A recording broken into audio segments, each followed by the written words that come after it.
Welcome to The Last Breakfast. Please enjoy the video. In this video, I will explain how to write XPath in Selenium for Amazon. To begin, understand that XPath is a powerful language for navigating XML documents, and by extension, HTML pages. When working with Selenium, XPath allows you to precisely locate web elements like buttons, text fields, or links. This precision is crucial for automating interactions on complex sites such as Amazon, ensuring your scripts reliably find the correct elements every time. When targeting elements on Amazon, start by inspecting the page to identify unique attributes like ID or name. For example, to find a search bar, you might use //input at ID equals /tube search text box.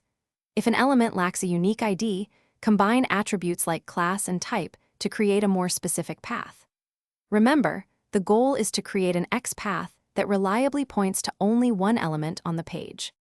For more dynamic Amazon pages, advanced XPath functions are invaluable. Use contains for partial attribute matches like //div_contains at class product title. The text function helps locate elements by their visible text, such as //spanText equals add to cart.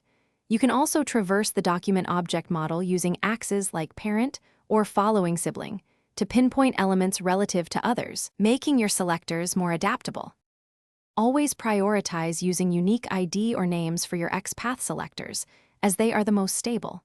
Avoid absolute XPaths that start from the HTML root, as they break easily with minor page changes. Instead, favor relative XPaths that are more resilient.